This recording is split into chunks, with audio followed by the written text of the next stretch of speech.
Hey guys, what's up? It's Danielle. So welcome back to my channel.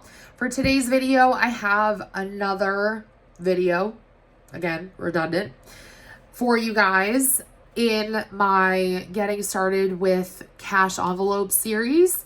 I will have all of the other videos linked below if you're curious on the first couple of steps. I will not be recapping those steps from here on out just because it makes the videos too long. And I'm trying to keep these pretty short and sweet. But we are on step 6 now. So you're finally at the point where you can create your budget. Now, we're going to do some math, okay? We're going to do a little bit of math. Don't get scared, because this is a critically important part in the process. And this is something that has helped me for years, because it not only takes into account what your take-home pay is, but also where your money for your cash envelopes is going to come from. So without further ado, let's get into it. All right, yes, I'm filming my computer screen again. Yes, it looks all wibbly and weird. No, I'm not going to apologize because we're working with what we have. All right, so let me maybe turn on a light. Maybe that'll help. Okay, so let's say for the sake of this example, you are getting paid an annual salary of 50 grand, okay? So that's your annual salary. Your tax percentage, so this is, well, it's not really your tax percentage, but that's the amount that you have after taxes is what I'm trying to say, is 0.69. So this is the amount of money that you get to keep after taxes are taken out. So technically that should be, 1 minus 0.69, but there you go. I just corrected myself. That's what I don't know. That's just what I call it, tax percentage. So again, you're making $50K a year. You keep 0.69 or 69% of that $50,000 after taxes every single year. What is your annual take-home pay? Well, it's right there in blue. It's the $34,500. How do you get that? You multiply the 50 grand times 0.69. Okay? So again, the $34,500 is what you actually get out of your paychecks annually. Now, you just divide that by 12 and you end up with the $2,875. So that's what you take home in 1 month. I'm just using a salaried example because A, I am salaried, and B, it's a little bit easier. Obviously, it's different if you're hourly and if your hours fluctuate. But your bi-weekly, let's assume that you get paid twice a month. So your pay is going to be bi-weekly. So that means you're going to take your monthly payment, your monthly take-home pay, and you're going to divide it by 2, and that's how you end up with the $718.75. Now, you're probably asking, why am I giving you this as an example? There's a couple of reasons. Number one, it's always a good idea to keep how much you make in the front of your mind, because again, you have to know your starting point.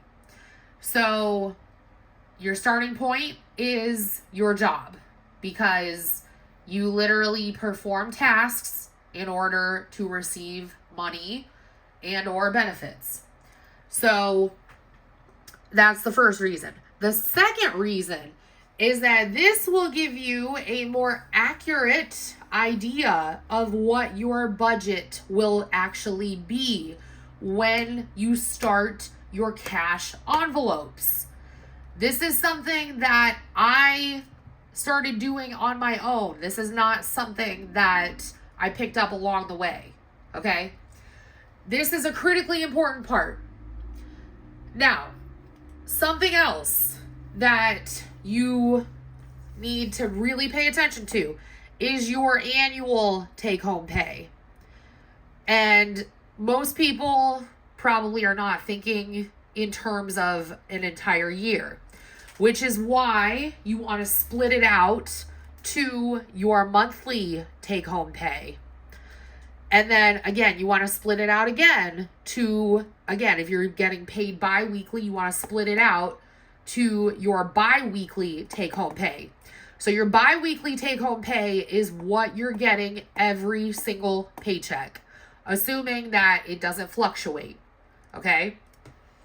Now, you're probably also going to be asking why the percentage, your take-home pay percentage, I put tax percentage, but you're probably asking why that is 0.69. So the 0.69 is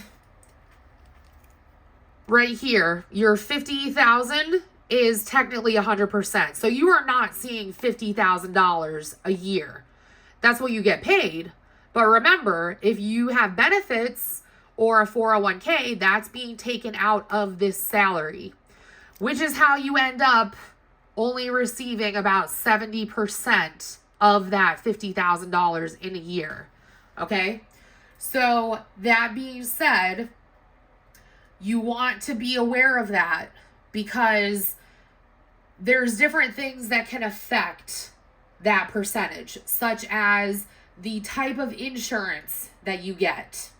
For me, I have a lot of medical shit that goes on, admittedly. So I have probably one of the more expensive health insurance plans that my company offers. I did that on purpose because I know that I need it.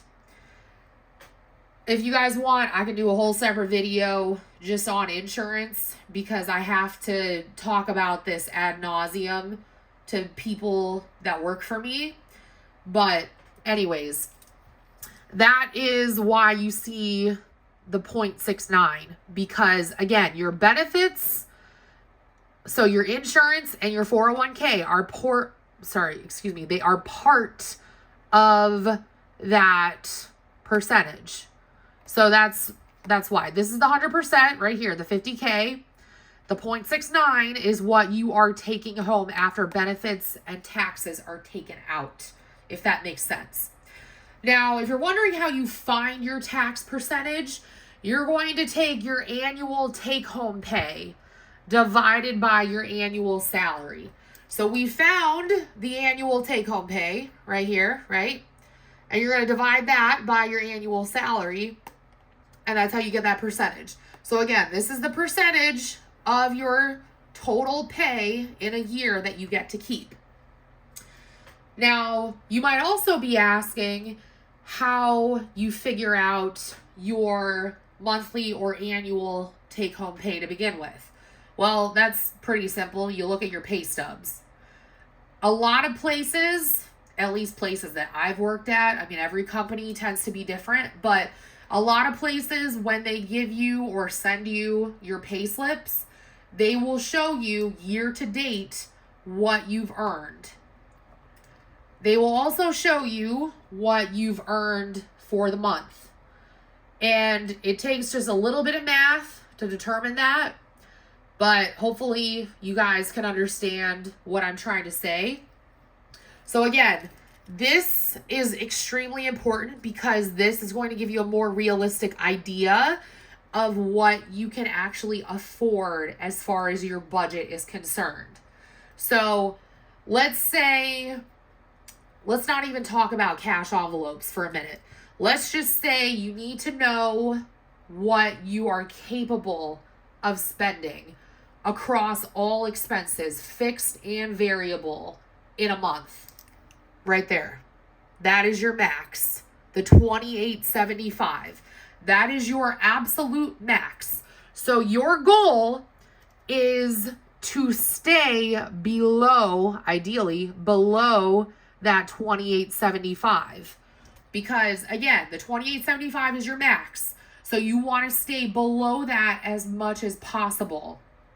Hopefully that makes sense, but that's all I'm going to include for this video, because again, we're taking baby steps with this series. So again, if you guys have any questions, you can leave them down in the comments, or you can find me on Instagram. I'm more than happy to try to help you out. I think this is, again, a critically important step, because it's going to be more accurate versus if you say, oh, I make $50,000 a year, that's how much I can spend. No, it's not. It's 100% not. So again, you want to be aware of what you're actually taking home. And you could just say, oh, well, why don't I just look at my paychecks? Yeah, you can do that. I don't know. This is just my weird, I guess, version of doing it. It makes more sense to me to do it this way. And you're going to see why in the next video. But basically, this is stuff that you can add to your spreadsheet in Google Sheets. And it's just another way to view your income. And it helps you to break it down into your categories and into your budget as far as your fixed and your variable expenses are concerned. Sorry, my computer went to sleep again. But anyways, thank you guys so much for watching. I love you all, and I'll talk to you all in my next video. Bye, guys.